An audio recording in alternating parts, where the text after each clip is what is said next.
Good evening, everyone. My name is Lee Herbst. I am one of the two assistant property appraisers working for Jimmy Cowan. I worked for the office for 27 years. Before we get to MapIt, the new MapIt application, I wanted to mention the reason why we moved from the old one was that the old one was no longer being supported by the company that created it. And it got to the point where it fell behind technology to the point where it could not even display the 2017 aerials. So we had to move on to something else, and this is what we moved on to. And then a few weeks ago, the old mapping system failed, and we're unable to get it to come back up again. So that's all we have now. So I'm going to share my screen here so you can see the website.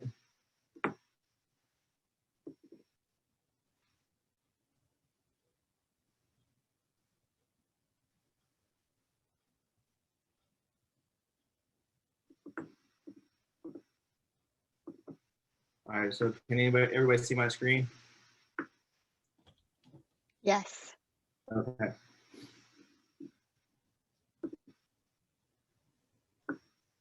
So there's three ways to access MapIt. You'll notice that it says beta here, which basically we're still working on some changes to it, and I'll talk about some of the changes that are coming down the road as we go through this application. But there's three ways to access it. One is through the menu item right here. You also can get to it through our property search. So if we go through, and I'm going to do an extra search here.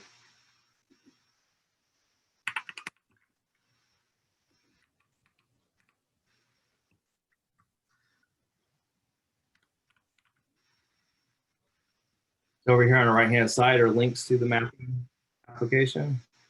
And also, if you go to a property record card, you'll see a link to the mapping application at the top. So I'm going to click that. It takes you to our disclaimer. Please read it. And then click the link that you understand and accept the disclaimer. And it brings us up to MapIt Plus.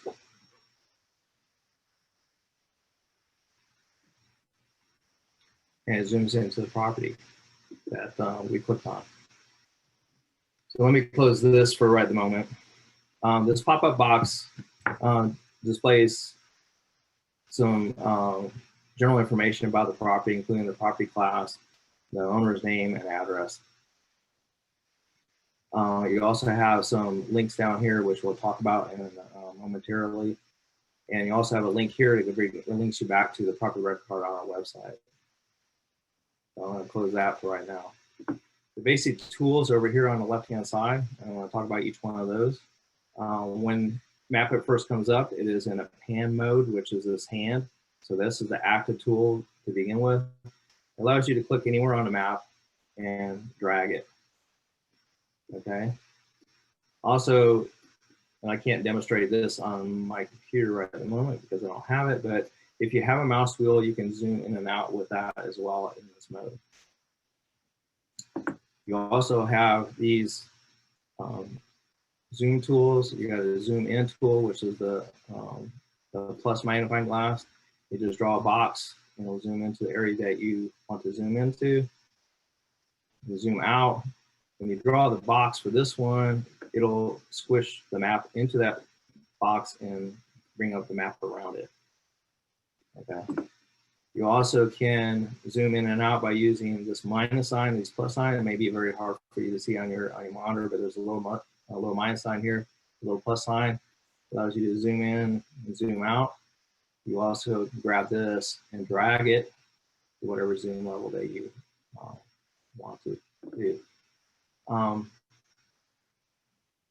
These buttons work sort of like your browser back and forward button.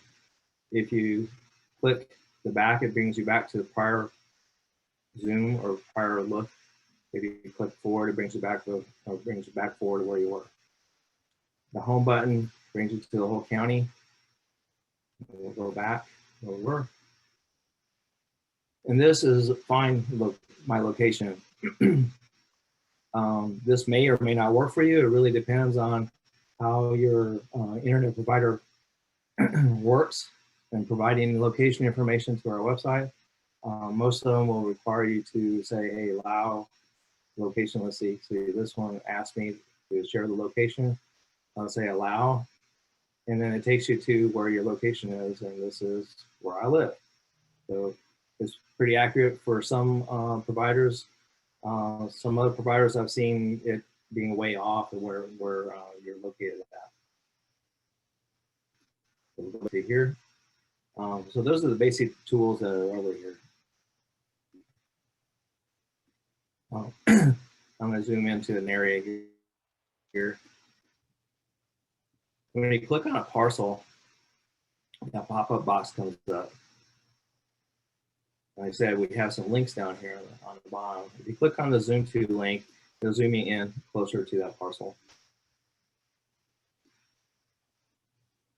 If you click the dock button, it docks a pop-up, and you can drag the pop-up box wherever you want after you dock it. If you click on another parcel, it'll change the information for that parcel. And so you can just move it wherever you want to out of the way. If you don't want to dock anymore, all you have to do is click the X button and then click on a parcel, and the regular pop-up comes up. This pop-up, you can't move around. It won't let you move that one around. So that's the dock link. There's a measure, which I'll talk more about the measure tool in a minute because there's a lot more features to it. But if you click on the measure tool, it'll give you the perimeter and the acres or the area of the parcel that you have currently selected. You can change the number of units. So if you don't want to see it in acres, let's say you want to see it in square feet, you can change it to square feet, and there it shows you the area in square feet. And same with the perimeter, you can change it to various units as well. Although I think feet probably work best for most measurements. So let me close that for now. The report link here brings up a tab box. The report that gives you some basic information that's similar to the property record card and the information that it shows, although it's not quite as detailed. It has some general information about the parcel, the owner, homestead, the building on the property, and also displays the most recent sale. There's also a link here on the report. On any one of these pages, you'll see down here, it says view reports full page. That is a link also to our property record card. Finally, on the bottom here is a link for comparable sales. We'll show you what that does when I get to the comparable sale tool momentarily. So for right now, let me just close this. Now I'm going to talk about these tools up here on the left-hand side. These are all the searches. And so we'll talk about the basic search. The basic search is similar to the searches that were available on our old system. It allows you to search by parcel name or site address. If you're searching for something, you'll see that this works a little bit differently than on our old system, because as you type, it tries to provide you with what you're looking for as you type it. You can select a particular parcel that you want to look at if it's on that list. If you just want to see all of them, you can just stop there and click search. And over on the right hand, you'll get the view search results with all the parcels that started with that number I just used. So on the search results tab or screen here, the results, if you click on one of these, it'll take you to that parcel. You also have a link to our property record card from here. And you have some basic information about the parcel. You can sort it by different ways. And you also can remove a parcel from the list. Say we don't want this one in there, we can click on remove, and it'll take it out of the search result list. If you hit clear, it removes everything from your search list. Down at the bottom here, it tells you where the number of results, the number of results that you found. Over here, you can control how many results you want to see per page, up to 40 per page. The default is 20. And down here, it gives you a tool to export your results. You can export it as a text file, a comma delimited file, a PDF, or an Excel spreadsheet. And so whatever you have in here, it'll export. The search allows you to have a maximum of 1,000 results. If your results exceed that, you'll have a red indicator up here telling you that your results exceeded 1,000, and it's just displaying the first 1,000 results. If you have multiple pages here, the downloads everything, not just what is on the page that you're currently looking at. If you close the search results, you can always get it back by clicking this button up here. It says view search results, and it comes back with whatever was left on there. I'm going to clear the results and close it, and you'll see when it comes back, it's empty. So you can close and open it anytime you want to. We'll talk about the advanced search. You can use any one field or multiple fields to search for whatever you want. Some of these have ranges such as year built and square feet, bedrooms. You do not have to enter a value in both boxes in a range. That way you can just limit it to one side. So for instance, let's do a search in advance. And we're gonna say we want anything built 2019 or newer. So we're gonna leave year max blank, okay? And we want between 2,500 square feet to 3,000 square feet. And we want to limit it to improve residential. And click search, and there you go. There was 512 results on that search. And you see there's a lot of options that you can use. Like I said, you can use one or many of them, or even all of them if you want. These drop downs down here bottom give you a description of each one of the options.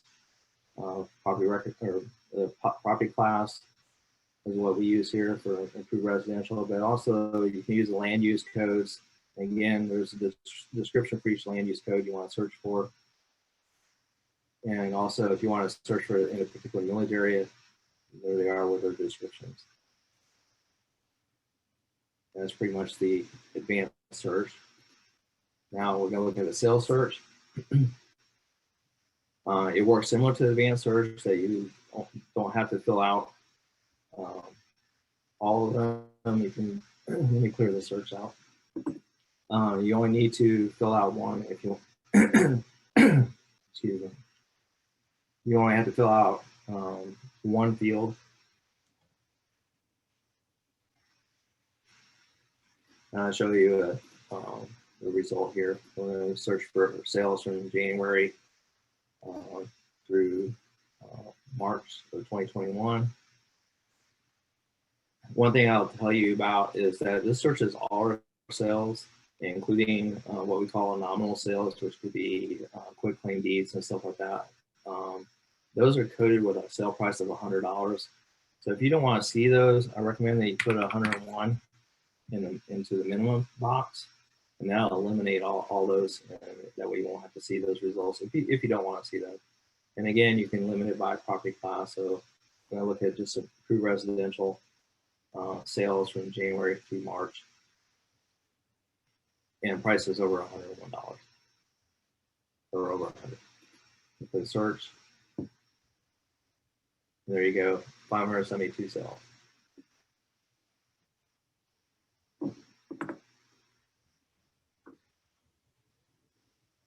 Let me go ahead and clear that. Now let's go to the comparable sales tool. Hey, Lee, before you move past that, is there any way to do comparable sales, say for 3 bedrooms, 2 baths, greater than 1,500 square feet? Can you combine those two searches? Well, the comp sale tool allows you to, you can't merge the two results together. Other than you could download the data that it provides and use Excel to restrict or limit what you're seeing.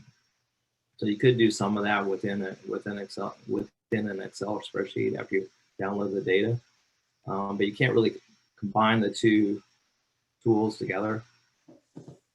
However, the comparable sales tool does allow you some of those options, like staying within a certain range of year built and square feet of the home that you're doing the comparable sale on.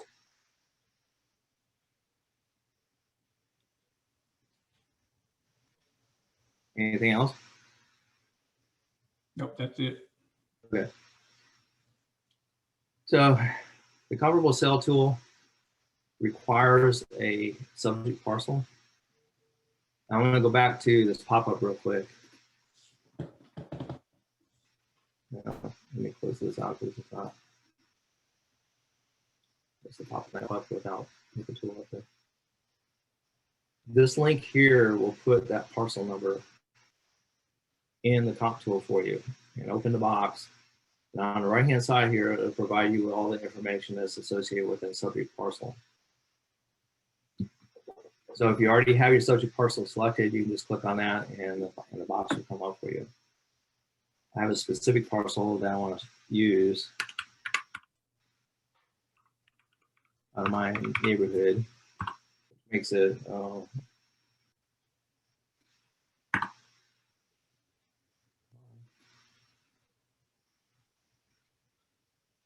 oops, there we go. So let me close this to get out of there. So this is a comparable sales tool.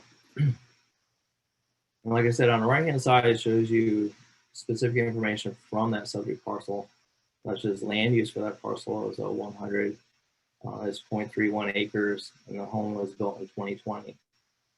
These are all your criteria for your comp sale search. So each one of them is a drop down, and you can select whichever is applicable to you. And that drop down, for instance, land use, you can say, I want the same value, or it doesn't matter what the value of the land use is. In this case, we want to keep it the same value. But acres, you got plus and minus various percentages that you can use. You can say, hey, I want it to be the same value, which requires an exact match, or that it doesn't matter. And all these have similar ones. And we're going to say we want that the year built is plus or minus 4 years. We want to keep the building type the same, square foot around the same, that's fine. And down here at the bottom, this one is not applicable to the subject parcel. This is the number of months from today backwards that you want to look for sales. So this would say, I want to look for the last 3 months of sales. So I'm going to change this to the last 6 months. And then I'm going to hit my search. And there you go. These are the comparable sales based on this criteria. You'll notice that on the search results, it gives you a little bit more information in this search result than the other one. It provides you with the information that applies to these values here in the sales result. And you can download it just like the other sales results. Sorry. And you'll get all this information with it. Now, one thing that is going to be changing, hopefully in the near future, is the company is working on a way for you to limit this comparable sales tool to a certain distance from the subject parcel. Right now, it covers the whole county. So some of these comparable sales aren't necessarily comparable sales depending on where they're located in the county. Hopefully, that'll change in the near future. The company is working on it. They haven't said for sure that they're going to be able to do it, but they sound like they're fairly confident that they'll have that built into the tool soon. Another addition that they may be doing to this tool is allowing you to stay within a neighborhood, a specific subdivision. So we believe that'll be quite helpful to all of you in finding comparable sales. Is there any questions on the comparable tool?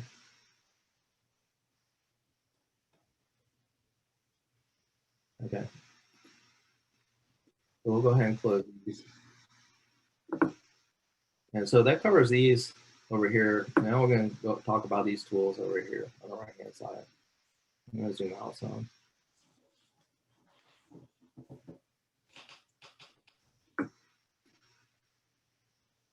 Under the map menu, I'm going to start off with bookmarks, but I'm going to talk about layers just real quick, because one of the biggest questions that we get in our office are, where are the layers? Well, they're right in here under layers. If you see layers here, there's a greater than sign. If you click on that greater than sign, you'll get all our layers. We have all the layers that we had on our old mapping system. They're all here with the addition of the 2017 and the 2020 aerials, which were not on the old system because it couldn't handle it. But they're all there, but they're not real easy to find because you come in here and say, hey, where's all the layers at? Well, they're hidden behind a little greater than sign. I'm going to talk more about that momentarily. Talk about bookmarks. Bookmarks allow you to save your place on a map. So say we like this map and we need to come back to it. So we're going to create a bookmark, and I'm going to just call it Mark A, and click OK, and adds a bookmark. And then let's go somewhere else in the county.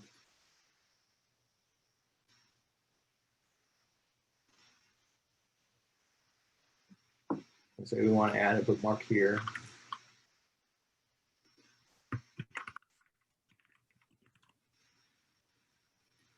And you can have as many bookmarks as you want on here. That I don't think there's any limitation in the number of them that you have. If you close it and you go back into your bookmarks are there, you want to go back to bookmark A and click on it. It takes you right back to bookmark A. And it'll show you exactly what you had last time you were there. Now these bookmarks are fairly persistent in that as long as you don't clear your browser's history, your cookies, your browser cache, whatever you want to call it, as long as you don't clear that, these will stay. In other words, if I close my browser and bring it back up, bookmarks will still be there once I go back into the map. Some browsers let you set up a history deletion that automatically deletes your history over a period of time. Like by default, mine is set to 30 days. So anything older than 30 days falls off the history list. So if your bookmarks in here are older than whatever you have set in your browser, those bookmarks will fall off over time. So be aware of that your bookmarks may disappear if you clear your history cache, or if your browser automatically does it for you. That you can edit it, say, which allows you to change the name of the bookmark, and then you can delete the bookmarks when you're done with them. Just kind of delete them. They come in handy when you're working on different areas of the county. I'm going to go back to the layers. Okay, on the layers you have here, you can see you have our aerials from the 2011 forward. And you have this layer down here called streets. This street layer is not our street layer. This is a street layer that's provided by a company called ESRI. They're not the company that developed this mapping system, but they're a company that supports it and provides some resources. And part of it is the street layer. This is what you're seeing is the yellow stuff and the roads and the water that you're seeing here is that street. If I turn it off, you'll see that goes away. It's called a base layer, and when you turn on a layer that goes over the top of it, the base layer disappears. So like if I turn on the 2020 aerials, you'll see that disappears. You can't see the street names anymore. So if I turn that back off, you'll see East Silver Springs Boulevard. You turn the aerial on, it covers it up because it goes over the top of this base layer. I tell you this because you may still want to be able to see the street names. So to do that, you'll need to go into our layers and turn on streets. Now the street names are back. We don't leave the streets on by default because of the base layer already has it. If you have both, I'll turn the streets back on. And we'll turn the aerials off here. If you have both on, it kind of gets a little redundant where you have the base layer East 14th Street here and our East 14th Street here. And say up here it gets kind of, and sometimes the labels overlap and stuff like that. So we don't have our street layer turned on by default, but you can go and turn it on if you got it, especially if you have an aerial turn on that covers up that base layer. Okay, so one more feature to the layers that I want to mention is there is, I'll show you, without the layers, the aerials turn on, you see there's no greater than sign over here. But when you turn it on, this greater than sign shows up. If you click it, you'll get a bar that you can adjust, which changes the transparency of the layer. So you can fade out the aerial. So if there's something that's difficult to see because the coloring of the aerial, you can fade it out so it makes it easier to see what's underneath of it or what's laying on top of it if the colors aren't right. Okay. Same thing with the parcel layer, which is the parcel lines here. You can fade them in and out. And then let's turn streets back on. Any of the layers that you have turned on in here, you also can fade in and out if you need to. And that pretty much covers the layers. Let's turn the arrows back off. What is the difference between the flood zone by parcel and the flood zones? You got two of them in there. Right. Okay, the difference is we get the FEMA flood zones from FEMA directly. This one is the actual layer from FEMA. It's unmodified layer that we get directly from FEMA that's overlaid on our county map. This one is modified by us, and what it does is it splits up the flood zones by a parcel. So it makes it a little more clear on what flood zone a particular parcel is in. And I'll show you what that difference is here. I'll turn on this flood zones. Okay, there it goes. Okay, with the flood zone map on, it could be difficult, potentially difficult. Because you see the line, you got the lines here, and you know, it's kind of sometimes it's hard to tell, you know, where the AE is and where the X is. And also the labels kind of float around a little bit, but that's FEMA's. And keep a note about where the streets are located at too. You can see the flood zoning around that. If you do change it over to flood zones by parcel, it kind of cleans it up a little bit. And you can see that these parcels here are all inside the X flood zone, which is not a flood zone. But it just makes it a little simpler, easier to see. It gets rid of like the right of ways and roads and stuff out there because it's divided up by the parcels themselves. It's just your choice what you prefer to look at. It's the same map, just a little cleaner. It also runs a little bit faster too. So does that help?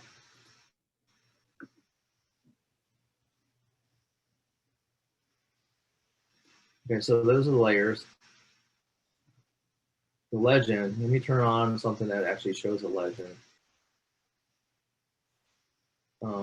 Zip code is probably the easiest one. Turn on zip codes. And then you zoom out.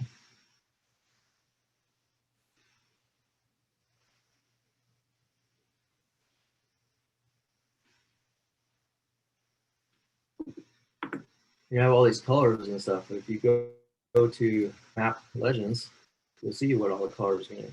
Now I'm colorblind, so I can tell you, you know, really what color this is and where it is on here. But luckily the labels are there. But that's what the legends are for, is to show you what colors go to what label. If you're like fully out to the full county, let's zoom in a little bit here. It could be difficult to see. In this case, not so much, but in some cases it could be difficult to see the labels. And so the legend might help you determine what a particular zip code is, or any of the other ones that we have that are like that. And that's what the legends is for. Let's turn the zip codes off.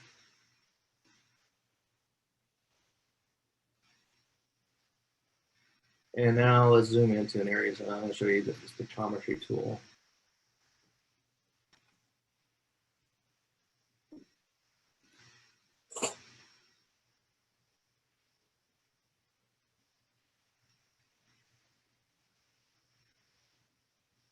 Okay, spectrometry shows you, slide over a little bit, what's called oblique aerials.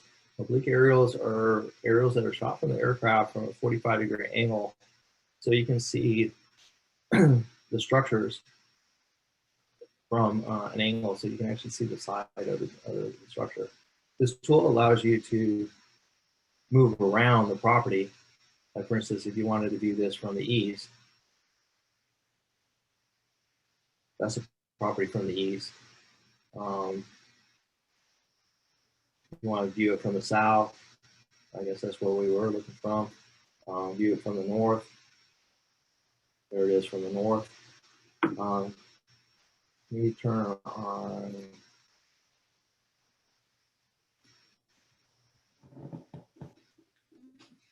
Let me see back to precaution.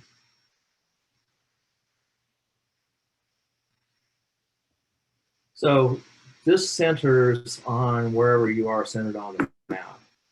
So you can actually drag the map, and the pictometry tool will update and move you to that location.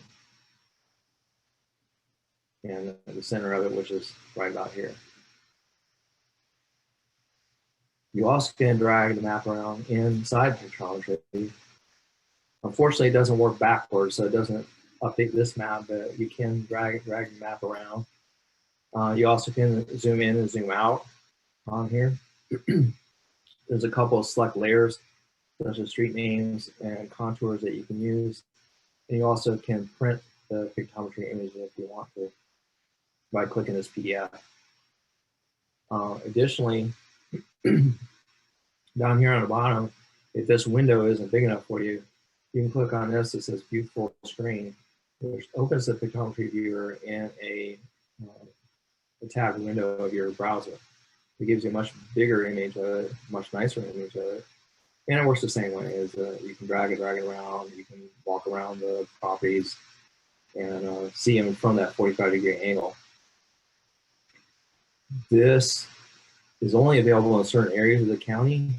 It's primarily within the city of Ocala, Bellevue, Denellen, and around Lake Weir and Lake Kirk. The reason why is, like when you get out in the forest, this is not really useful. There's too many trees, you really can't see it. And the cost of getting the obliques is fairly expensive. So to reduce the cost, we limited the area that you can, that the obliques are flown in, areas that are useful to us, because like I said, like out in the forest, they would be pointless. It'd be a waste of money to fly obliques in those areas. All right, Lee, if I can stop you for a second. We've got two questions in the chat box. One is, can you print the zip code map? Yes, I will get the printing momentarily. Let me close out of this. There is a print tool that allows you to print whatever's on the map, including the zip code map, or whatever other layers you have displayed. So yes, you can print a zip code map. Okay, the second question is, can you recommend websites that show property? I'm not sure what you mean by show properties. John, why don't you unmute yourself and ask that question?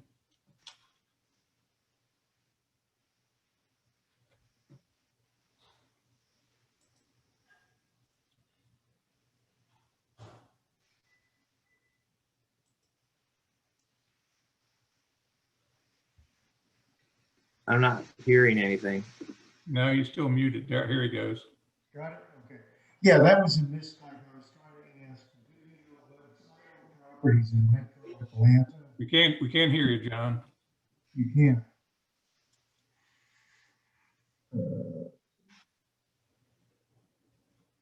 Is that any better? It was better when you were more to your left.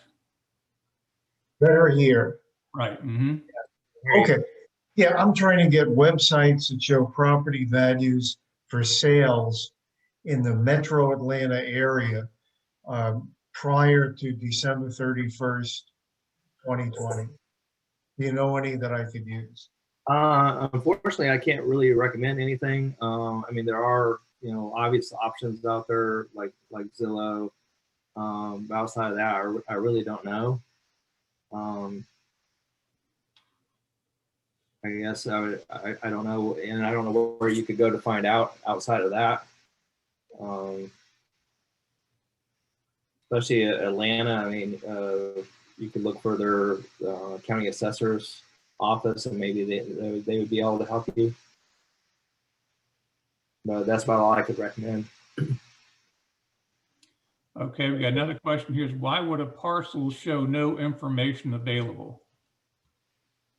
We are restricted under certain circumstances to provide information, like for instance, for police officers and judges and stuff like that. We are not allowed to display information. I'm sorry, name information for. So you can find parcels that have no information on them to protect those individuals. Okay, James Swift has asked, how often are the aerials updated? Well, we are required by state law to fly every 3 years. We have 2017s and 2020s out there. We will be getting a 2021s sometime in June, hopefully. And the reason why we got 20s and 21s, the 20s were actually free for us. A state department flew it, and we were able to hop on there and get a copy of it so we could utilize it.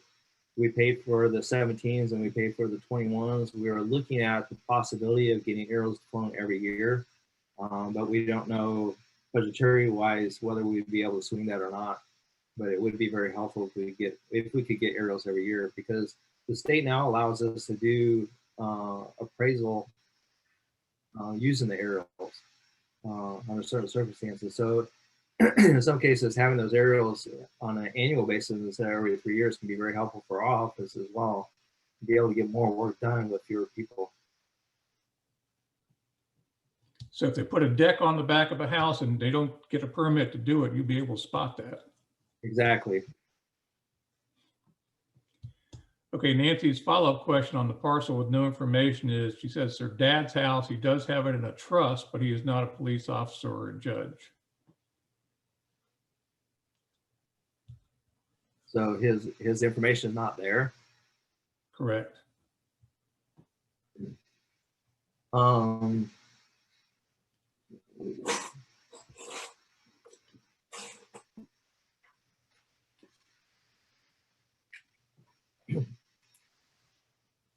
You have, excuse me, a name or a parcel number?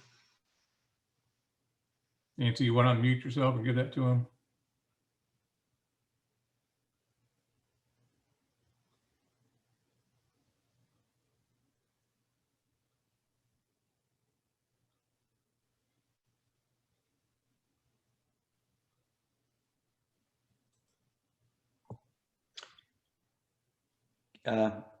Lee, can't anybody ask to be hidden? I'm dealing with a couple customers now that are hidden, but can't anybody ask to be hidden?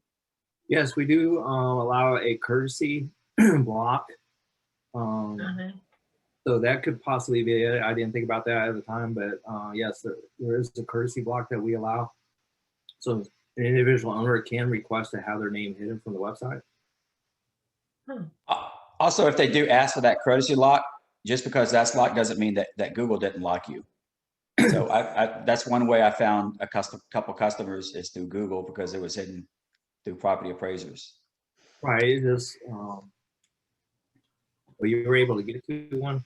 Well, you can get to one if it, like, for instance, they requested in 2021, you still could get to the 2020 property record card or earlier.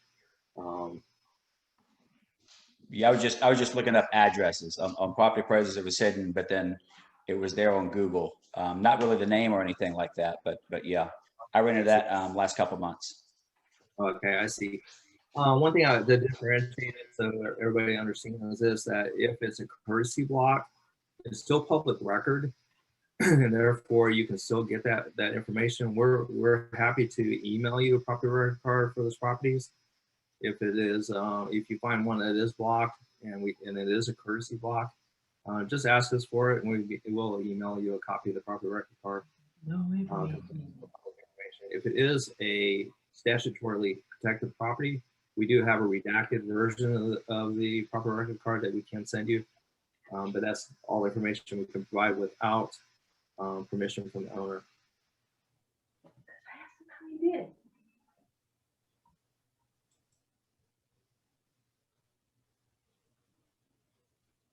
Okay.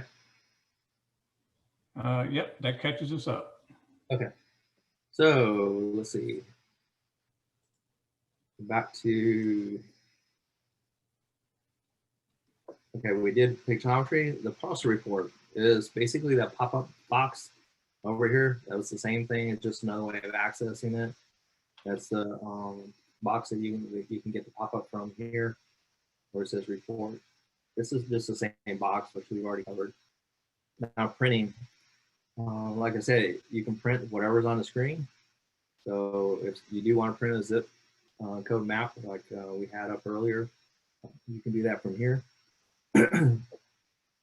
So in the printing tool, you can put a title on your print, and you put your name as an author for the print. You have multiple templates to use for printing it, including 11 by 17 or 8.5 by 11. I will say that if you select the landscape template, it's only what you're only defining the shape of the paper that it's going to lay the map out on. It does not change the settings you have on your printer. So if you select this and you're going to print it on a printer, you still need to tell your printer to print in the landscape. You have various options in here for your print format, with PDF being the default. And you have these options down here. This include legend would attempt to include that colorful legend that you saw here when I had the zip codes up on it. I don't personally find a lot of use for that, so I mean, it's up to you, but in most cases you would leave that off. But this preserved scale does have a use, in my opinion. And basically, if you leave this on, what it does is it preserves the scale of your map that you have on the screen onto the piece of paper that you're going to print. What that means is that you will be able to measure fairly accurately off the piece of paper using the scale that's printed on the paper. It also means that what you see on your map may not all fit on the paper. And I'll show you, I'll do this print here. And you'll see that my whole map that I have here on my browser won't fit on the paper when you hit preserve scale. We're usually pretty quick about generating the print, usually 20, 30 seconds.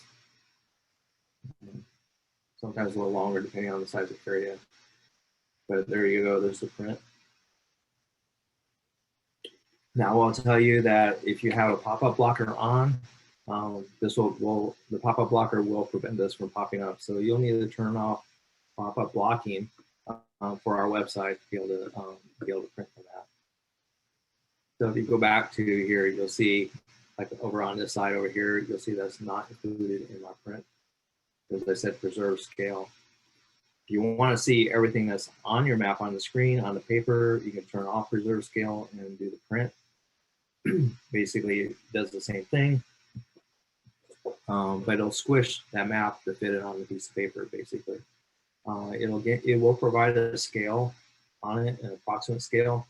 I do not recommend you attempting to measure off of it because there is distortion in the map if you don't leave term preserve scale on. That's printing. And that's all the items that are on the mapping menu. Now under the tools. Lee, can I ask you a question about printing? Sure. On printing, what's the smallest scale they go to? Do you know? I think that the last program I used to use, I can like pick my scale and it goes down. On this, I use it for site plans. So this one, when I tried to make the scale smaller, it would only go so small. It can zoom into, I mean, it's based on what you have on here. So I want to zoom into the property. And it's print and say scale. It should provide it right where you have it zoomed in at. Maybe I didn't use it right. I probably need to try it a couple times. I only tried it a couple times and then I had to leave. But we'll see what it does here. See, it's the same scale. Yeah, that's the same scale. Okay. All right. Yeah, maybe I was doing something wrong. It puts the scale down here, so it's pretty tight scale. Yeah, that's a lot smaller than what I got. But yeah, I'll try it again to see what I was doing wrong. Okay. Thank you. You're welcome. So let's look at the tools. I'm going to go over each one of these. We'll look at the measure tools first. And a lot of the operations that are involved in using these tools work with the other tools as well. So we'll talk about that and show you how they actually work similarly. So the measure tool, you have a point measure tool. Okay, the point measure tool actually provides you with the latitude and longitude of the point that you click on. So if you want to know where this pool is located, you can click on it, and there's your lat and long for that pool. Also, this tool allows you to key in a lat and long. If you have a lat and long for a piece of property, you don't know where it's at, you can key in the lat and long here, click on find coordinates, and it will take you to that location. And this is a a line measurement. There's two types of line measurements. There's this one here, which is, I call it a point line because you're gonna set points for it. Then you have a drawing line measure tool. So the point tools, like this is a point tool, that's a point tool. This is a drawing tool and a drawing tool as far as measuring is concerned. And I'll show you what I mean by that. Okay, so this is link tool. You see there's a little tip there that says click to start drawing. So say we want to click here, start, you draw your line to where you want, you click again to set your next point, you draw again, and you click to set that point for your line, click again to set that point. And then when you're done, just double click it. Okay, so finish my measurement, and that was 660 feet. Again, like the measure tool from the pop-up box, you can change the units after the fact or before the fact. It'll just stay in there. You also you don't have to draw a box when you're measuring, it's just the length. So, I can draw a line like this and double click it. Now that line was 417 feet long. Okay, the drawing tools work similarly, except instead of setting points, and we're going to switch over to using this tool. Let's clear the other one. This eraser clears your measuring. So I just clicked on the eraser, so it disappeared. Now we're going to use this drawing line tool. You just click and hold the mouse button down, and then draw your line for whatever length you need, and you let go of it, and then it gives you that distance. Okay. So that's kind of the difference between these point tools and these drawing tools. Okay, so one you click for each point, the other one you click and you hold the mouse button down and just draw. Again, you can change the units or whatever you want. So now let's look at these area tools. The area tools will provide you with the perimeter as well as the area of whatever it is you're measuring. So what this one is, this is a point tool, so you're going to click the point. So we're going to click the point here, click the point there, and it's going to start drawing a polygon for you based on the points that you clicked on. And when you're done with your polygon and you're at the last point, you just double click it, and then it provides you with the measurement saying here's your perimeter and the area. Okay, again, you can change the units if you need different units. And then the drawing polygon, same thing as the draw tool here. You click and you hold the mouse button down and you draw your polygon. And when you got the shape you want, you let go of the mouse and it gives you your measurement. That gives you a pretty good idea how all the point tools and the drawing tools work. And let's go ahead and erase that measurement. There's a lot of these tools do the same kind of thing. So let's go to the select tool. You see very familiar tools here. Okay, let's zoom out a little bit so we have a little bit more parcels to look at. And actually, let me turn off the aerial so it's easier to see.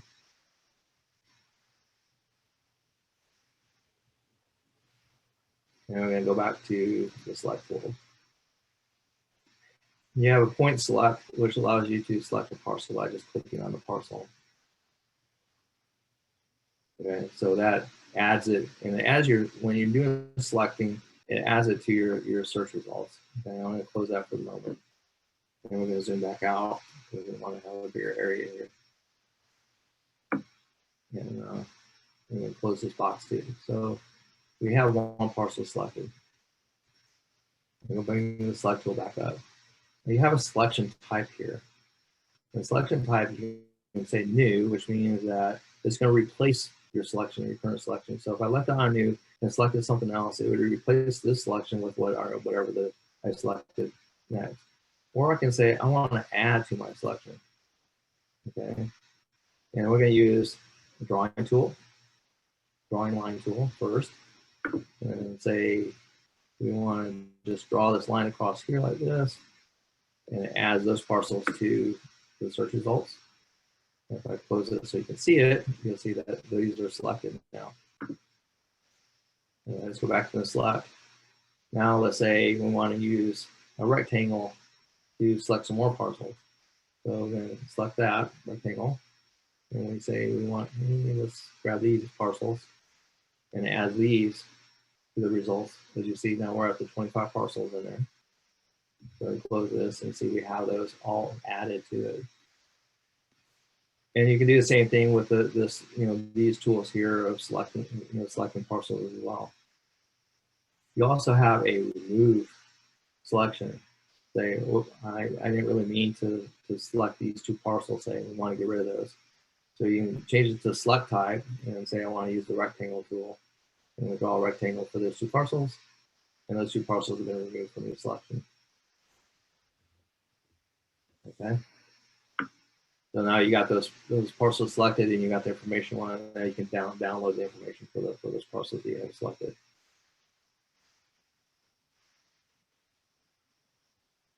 Okay, so that pretty much covers the selection tool. You want to clear your selection, you clear it within the search results by just clicking clear. They're all gone.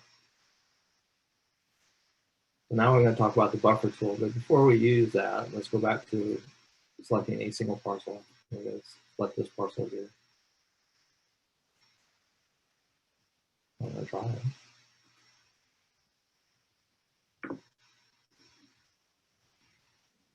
All right.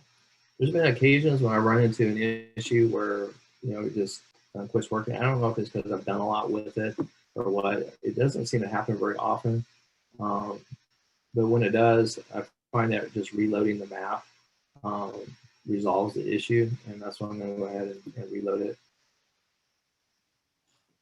I hope that doesn't happen to you. Like I said, it doesn't happen very often. I think this is only the second time since I've been doing these demonstrations that has happened during the demonstration. And now I got a problem there.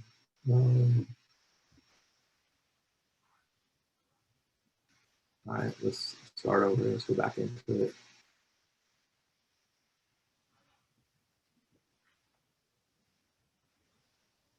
All right, go back into it.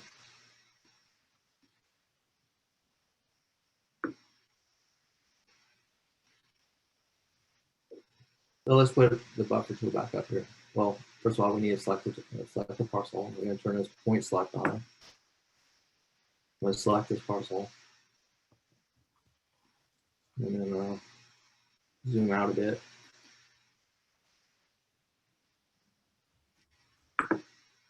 And now the buffer tool. The buffer tool allows you to create a buffer around a parcel. You specify the number of feet around the parcel you want to, or if you need something like larger distance, you can use miles if you want. But let's say we want a 150 foot buffer around this parcel. Just click buffer.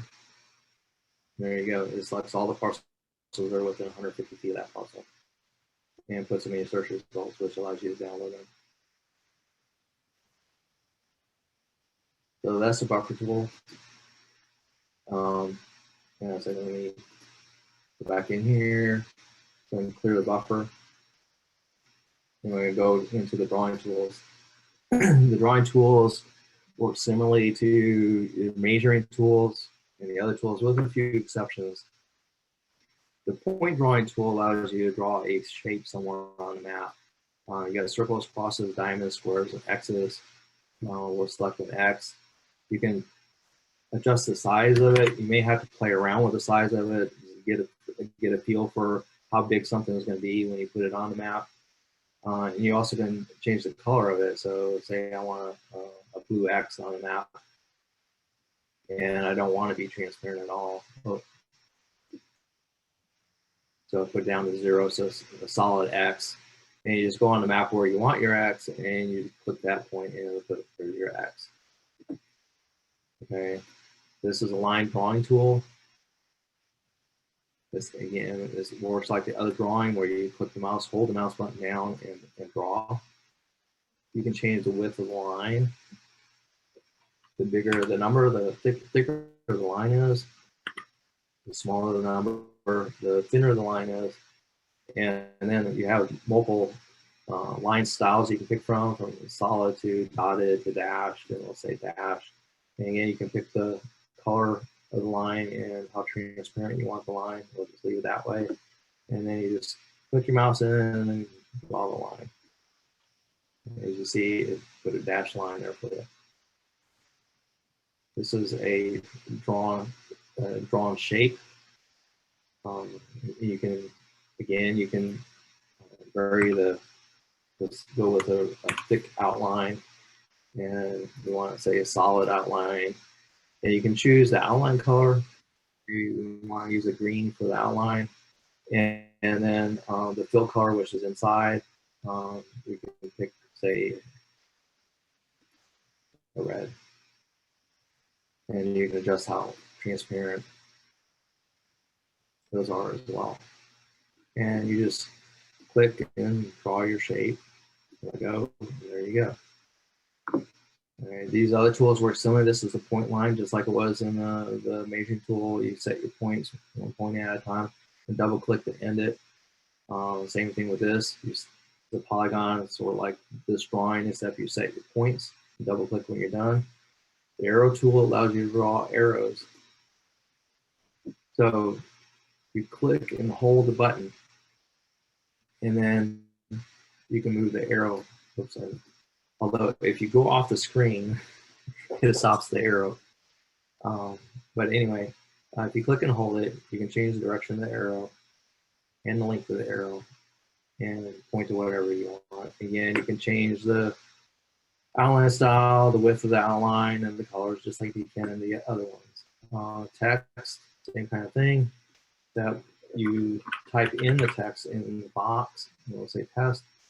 You set the size of the font that you want to use, whatever that is, the color, and then you click where you want the text at. So you want to put it there.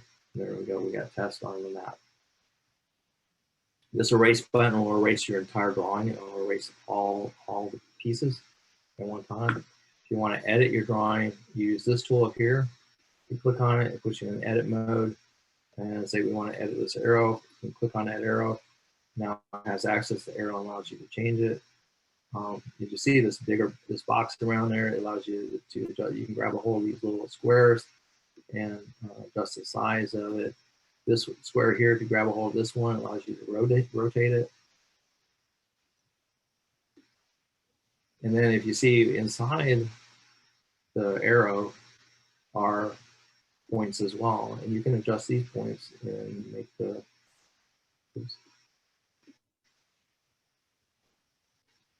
and change the shape of the arrow as well. Also, and I cannot demonstrate on this because I'm using Safari as my browser, but inside Chrome and Edge, you can delete this, delete specific portions of your drawing by having it selected with the edit tool, and then just click delete on your keyboard, and it'll delete that item. Unfortunately, for whatever reason, it doesn't work properly in Safari. The developers of this mapping system are aware of that problem. They are looking into it, so hopefully that feature will work in Safari in the near future.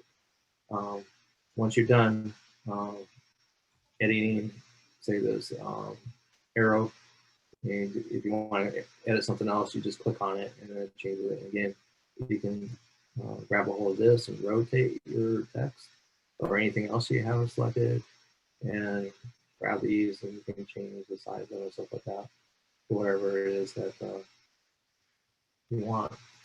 And then, okay. And if you print from here, all your drawing prints along with it as well.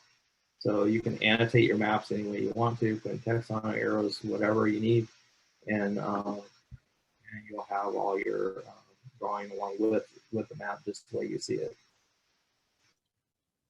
So it's a very tool. That pretty much covers everything. You do have a little help here, which gives you access to our disclaimer again if you want to read it. This little website tour is not too handy, but basically I click on it, I'll show you. It just shows you what each one of the areas are in the on the mapping system. So it's not real helpful. It does not go into any details. It just tells you that. And that makes me remember one little thing that I forgot to tell you about, and that's down here. This button down here provides you with an overview map of where you are in the county. So if you click on this, you'll see that here's where our map is at, and you see the surrounding area of our map. And you can just click on it again to close it. And that's pretty much it. Is there any additional questions?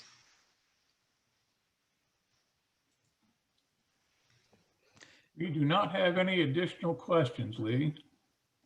Okay, I'm gonna move my contact information over here so you guys can see it. So here's my contact information. If anybody needs to get a hold of me or have any additional questions, go right ahead.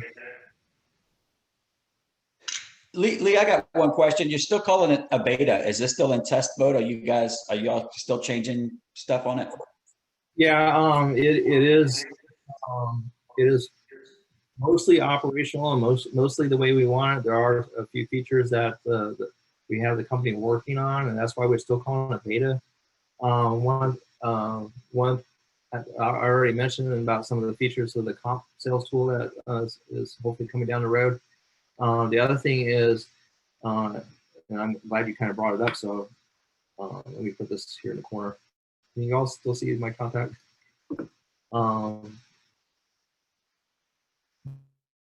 layers are under. Okay, this is going to be moved outside of here and put on the main menu, so it's easier to access. And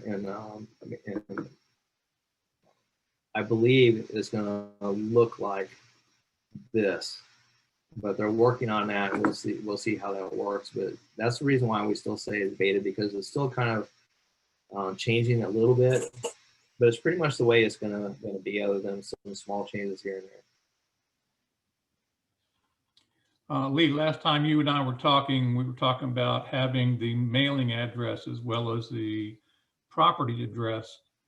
Do we have any kind of ETA for that? We don't have an ETA, but the company is working on it. From what I understand, moving the layers to the menu is going to be the next thing that shows up. And I believe the mailing address will be next following that.